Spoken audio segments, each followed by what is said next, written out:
Thank you, Mr. Speaker. I rise this afternoon to talk about an issue that I started bringing up about 5 or 6 weeks ago and intend to talk about every week until we finally force action in this chamber. Over 20 years, I've had the opportunity to study this institution, an institution I believe very deeply in. Its ability to rise to some of our greatest national challenges, to solve some of the greatest problems we face. It was not until, as a first-time candidate then elected to office, I had the opportunity to experience a few moments that are very unique to actually being in the member's chair. We have had a great debate over the decades about campaign finance reform, the role of money in politics. And it's a legitimate debate. It's a legitimate conversation with strongly felt views on both sides of the aisle, with solutions as diverse as the ideologies of our country, from greater transparency to greater limits to less limits. But as we have talked about the campaign finance construct in this country, as we have talked about proposed solutions, we've actually ignored one of the greatest blights on this body itself. And it comes not in the form of our campaign finance laws, but it comes in the form of the amount of time that members of this body are expected, or in some cases directed, to spend raising money. You see, the first way we begin to address campaign finance reform is by addressing a needed congressional reform. A reform that touches not on the current laws of how campaigns are resourced, but on the current rules by which this body governs. You see, why is it that incoming freshmen, as they were directed a few years back by my colleagues on the other side of the aisle, their leadership, the expectation as a new member of Congress for a day in D.C. is to spend 4 hours a day on the phone raising money? The number one activity, it was suggested to new incoming members, was to fundraise, not to legislate. It's a very uncomfortable truth. And as I said last week, it is very uncomfortable for me to talk about this among my colleagues. But we represent, each of us, 700,000 people back home who trust us.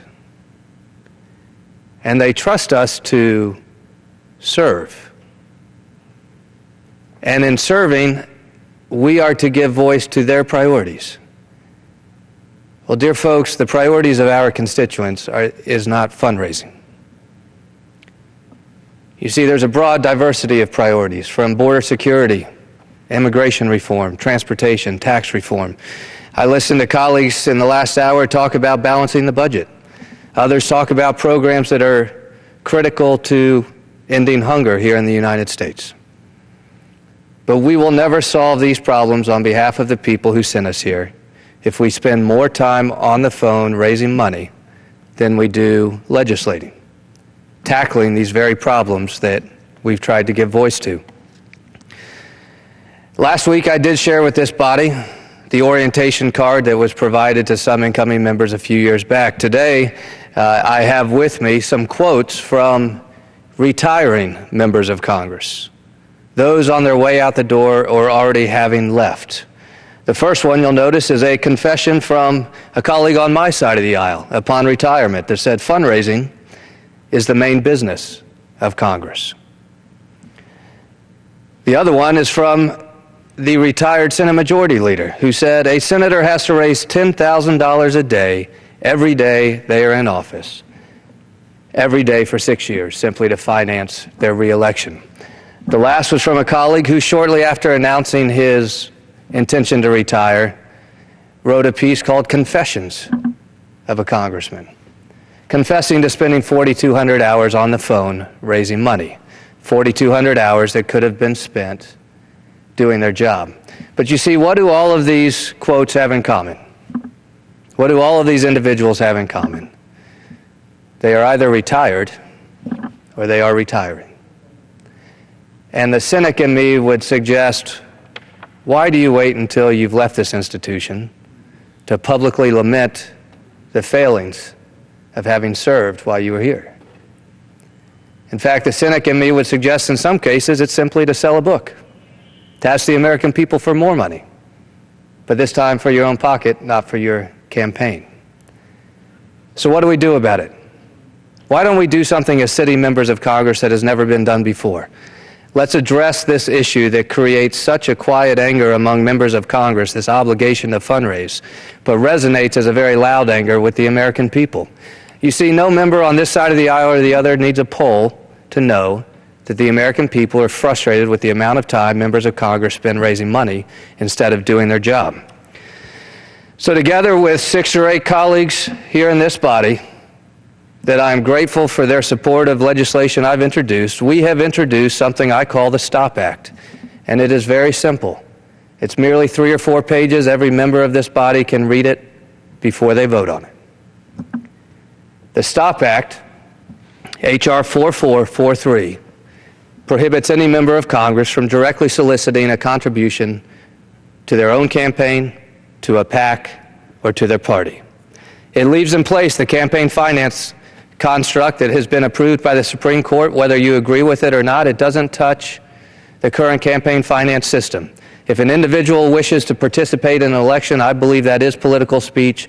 They are still able to participate by making phone calls, by waving signs, or by contributing. Campaign committees can still exist. It's simply the job of staff to ensure that campaigns have the resources necessary to run the campaign. This law would only apply to sitting members of Congress. It does not apply to challengers. It does not apply to first-time candidates. It only applies to sitting members of Congress. It would be a direct prohibition on any member of Congress directly soliciting a contribution. And why? Because the message is very simple to Congress. You see, the STOP Act says, get back to work, do your job. It's why we were elected, to actually try to solve problems. State legislatures, including the state legislature in the state of Florida, members are prohibited from directly soliciting contributions while they're in session. In Florida, where we elect judges, we have a prohibition on direct solicitation of contributions. 29 or 30 states across the country have that same prohibition. Because the message is very simple. You are elected to do a job. Spend your hours working, not asking people for money. I've heard a lot of responses since I introduced this bill. The contrast between comments from the American people is stark compared to comments from many elected officials, many in this town. See, the American people, they get it. And they say thank you. Of course Congress should be spending time doing their job, not across the street raising money. The American people get it. Folks in this town say, you're crazy. Some say, I like fundraising. One of the better comments, more intriguing, was, old habits are hard to break. Well, let's break those habits. Let's have a Congress that gets to work. Because you see, this is not the best we can do. Do you want to know why we have not solved border security, gotten operational control of the border, why we have not solved immigration reform, why we not reached consensus finally once and for all on how to balance the budget and put us on a pathway to prosperity? Why we have not had a healthy debate over issues like an authorization to use military force? Where are we in terms of agreement or disagreement with the president's foreign policy? Why have we not been able to consider national right to carry reciprocity, protecting the Second Amendment rights of any individual to travel between states? Why have we not solved the VA health care problem and given every veteran complete choice of where they receive their health care? Why have we not moved legislation on behalf of law enforcement officers to enhance penalties for those who do harm to law enforcement officers? It's because we have a part-time Congress in a full-time world. There is no way to suggest to voters that it is somehow okay to have a political culture that prioritizes fundraising over legislating. And tone is very important here. While this is a hard issue to talk about, this is not intended to judge or criticize my colleagues. In fact, colleagues in this body are operating lawfully under the system that has been set before us. But I'm simply trying to change the system. Because the American people will never understand, as they work 40, 50, 60 hours a week, why, according to some estimations, we have a legislature that spends 15 hours a week legislating and 25 hours a week raising money. It does not make a bit of sense. Now, I mentioned some of the comments that I've heard from others after I introduce this. Two things you'll hear from people who don't want to talk about this. Actually, three. The first response is silence. The hope that you don't make eye contact, you can avoid the question, because there's no way to oppose the STOP Act. But the second is this issue of, well, it's First Amendment. I should be able to ask somebody for money. Well, you know, the Supreme Court recently considered that question, the United States Supreme Court, in a case that dealt with a prohibition on judges directly soliciting contributions. And the Supreme Court of the United States ruled that it was a reasonable restriction on elected officials to protect the integrity of the bench. Now, there was discussion about whether or not that could apply also to legislators, and there were questions about that. But I would point you back to the fact that legislatures at the state level currently prohibit direct solicitation while they are in session. So my STOP Act, I believe, meets constitutional muster based on Supreme Court rulings. But should there be any question, then we can simply make it apply to days that we are in session, hours that we are in session. And frankly, we could solve it most easily by simply passing a House rule.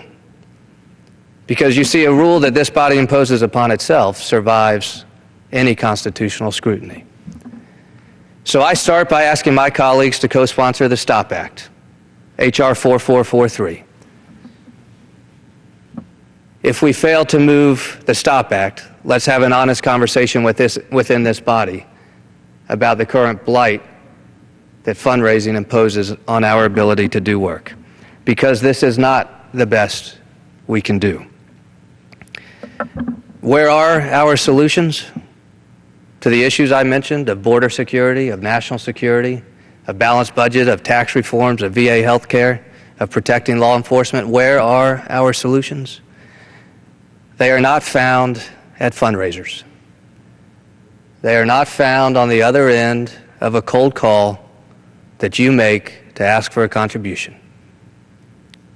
The answers are found among the community of stakeholders that sent us here, those on the front lines every day of these issues.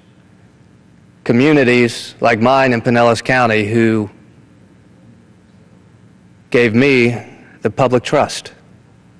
And every day, my first responsibility and the responsibility of every member of this Congress is to honor that public trust. You see, the answers are not in fundraisers or on the other end of a fundraising phone call. The answers are in our community and in the voices of our community as represented by elected officials here in this well. But we're not here. It's 4:45, we're done for the day. But for fundraising and but for making phone calls. Let's get off the phones with donors. Let's leave that to campaign organizations. And let's get on the phones with the constituents who have asked us to give voice to their concerns. Let's find the answers where they lie. Not across the street in call suites, not at fundraisers. We can do so much better. And we're fooling ourselves if we don't realize that. If we take anything from the political landscape this year, it's that the American people are calling the bluff of folks who continue to mislead and misrepresent. And it is misleading and it is misrepresenting when we promise that we are working on critical issues of the country, when in fact we're not even in the office, but we're across the street raising money. I'd love to take on broader campaign finance reform. We all have strong opinions. Mine starts first with protecting the First Amendment right of anyone to participate in an election. But we'll never get to the bigger reforms if we ignore this very basic truth. That many in this body, as a result of the pressure of campaigns, spend more time asking you for money than asking you for solutions. More time fundraising than legislating. I didn't run to become a professional fundraiser. I ran to hopefully contribute to solutions that are desperately wanted by the American people. Solutions that require consensus across the aisle, but solutions that first and foremost require a commitment to serve, a commitment to tackle the hardest issues among us. I started by saying I believe deeply in this institution, and I do. This is the greatest legislative body the world has ever seen. But let's honor that history. And just as when we took the oath of office to well and faithfully execute the duties of this office, let's honor that, because we are not faithfully executing the duties of this office